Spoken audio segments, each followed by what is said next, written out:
ده خطر. عندنا طيب مافيا من نوع جديد، مافيا محو الأمية. طبعا الدولة قضية محو الأمية يعني قضية أولا الدولة بتصرف عليها جهد كبير جدا ووقت ومال، وعندنا الهيئة العامة لمحو الأمية وتعليم الكبار والمسميات المختلفة بتشتغل في هذا الجانب. ولكن في الفترة الأخيرة وفي السنوات الأخيرة الجامعات دخلت على هذا الخط وقالت إن الطالب مش هياخد شهادة أو خريج الجامعة مش هياخد الشهادة إلا إذا محى أمية عدد من الأميين. طبعا هذا الكلام أنا ما أعرفش طبعا مدى دستوريته إيه أو مدى قانونيته إيه، أو ما أعرفش هل يلاقي أحد داخل الجامعة ممكن من حقها تعمل ده أو لا. مش بنناقش هذا الأمر من ناحية، لكن بنناقش آلية تنفيذ ده كمان. يعني أنت النهارده كجامعة طب ما تعتبره مقرر مثلا، وتجيب له أنت كطالب تجيب له عدد من الأميين تقول له اتفضل تعلمهم.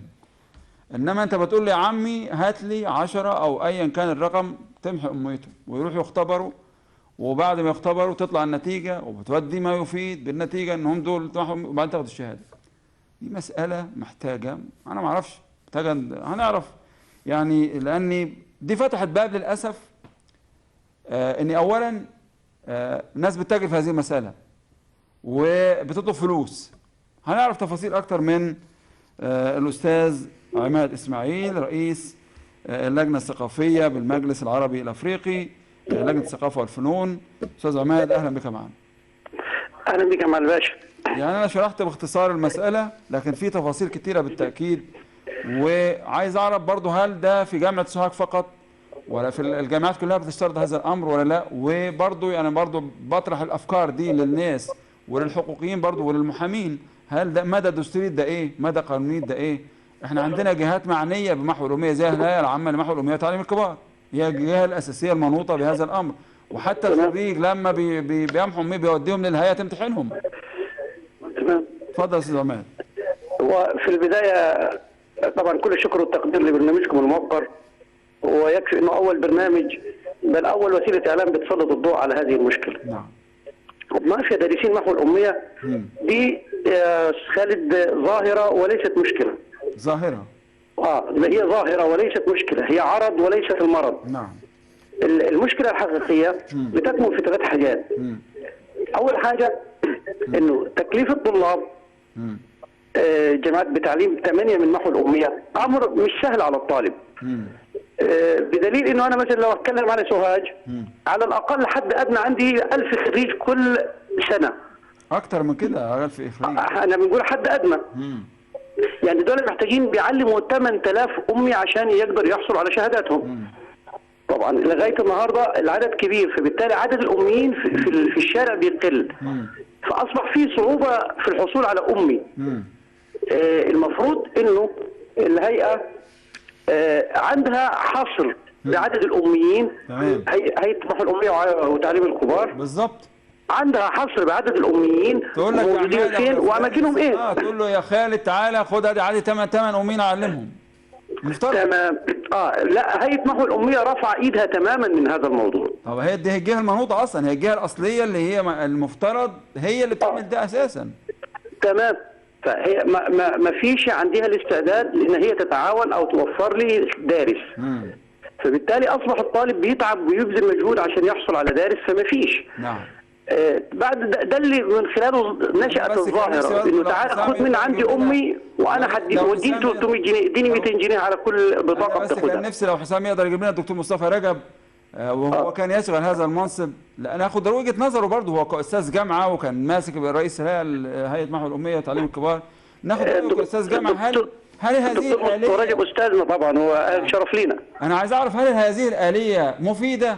يعني بالفعل بنمحي اميه عدد ولا هي بتبقى مساله روتينيه كمان وخلاص؟ تمام. اتفضل يا استاذ عماد. فالفكره يا معالي الباشا انه اصبح العجز الشديد للدارسين. بدات في ناس تستغل ده، ياخد مبلغ مقابل ان هو يعطيك البطاقه بتاعته، وممكن ما يحضرش مع الدارس مع الطالب، وممكن يسقط والطالب يضطر يعيد تاني نفس الكره. فدي عامله ازمه رهيبه. ما هو طالما بقول لك، ما هو طالما هياخد فلوس كل شويه يقول لك مش عايز يتعلم عشان يستفيد. بالظبط. الفكره بعد كده المشكله الاكبر يا خالد بيه، هو احنا بنكلف الطلبه في الجامعات بانه يعلم 8 دارسين محو اميه. هل الطالب ده مؤهل علميا ومهاريا وفنيا لان هو يعلم ناس كبيره؟ اجابه عايز اجابه مني؟ لا. لا يعني مش المفروض يعني رؤساء الجامعات الافاضل اللي سنوا هذا القرار يعني يعطوا الاول الطالب دوره قبل ما يكلفوه بان هو يشيل الهم ده؟ نعم. احنا عندنا يعني مدرسين كبار في التربيه والتعليم بيعجزوا عن تعليم الكبار. تمام. فما بالك من طالب الجامعه ده، هل لديه القدره على تعليم 8 دارسين كبار في السن؟ لا، وهو غير مؤهل. فيجب على الاقل يا اما هيئه محو الاميه تعطيه كورس، تعطيه دوره تدريبيه تعلمه ازاي يعلم الناس ديت، او اما انه الجامعه نفسها تدي له محاضرات عشان يطلع على الاقل خالص فاهم هيتعامل ازاي. طب ما بقى هتبقى مشكله برضه، هيجيب الاميين منين؟ ما هو هيجيب الاميين منين؟ دي الازمه الثانيه يا معالي الباشا. اذا كان هم تحولوا بياخدوا فلوس. هي دي الفكره، انه احنا دلوقتي مين اللي هيوفر للطالب هذا الدارس؟ هو هيذاكر ويشوف محاضراته ويشوف اللي وراه ويشوف مسؤولياته واهتماماته والضغوط اللي عليه، ولا هيدور على دارس محو اميه يبيع ويشتري فيه؟ دي حاجه. الحاجه الثانيه نفس البيئه اللي بيخرج منها الامي تختلف كثير عن بيئه الطلبه المتنوعه. صحيح. واخد بالك؟ فبالتالي عايزين برضه نوصل لهم الرساله ديت للطالب عشان اقول له انت هتتعامل مع الام ازاي؟ من خلال بيئته الاجتماعيه. النهارده الطالبات تحديدا بيعانوا معاناه شديده جدا جدا ان هي تجد دارس تعرف تتعامل معاه. فبالتالي عايزه واحده ست. طب والستات ما بيطلعوش من بيوتهم وخاصه في الارياف. واحنا محافظه في الصعيد. طب المشكله ديت مين اللي هيحلها؟ طب ما هو يعني وزاره التضامن حتى دخلت على الخط وقال لك خريج الخدمه العامه يأدوا الخدمه العامه بانهم يمحوا اميه برضه عدد من الاميين. دي بقى المصيبه الاكبر. انا واحد من الناس يعني عانيت منها معاناه شديده في البليانه. ليه طيب؟ في البليانه حضرتك احنا عندنا عجز صارخ في المدرسين المدارس. وطلبنا من اداره التضامن الاجتماعي انها تخلي خريجين السنه دي تعطينا منهم جزء نسد بيه عجز المدرسين في المدارس. نعم.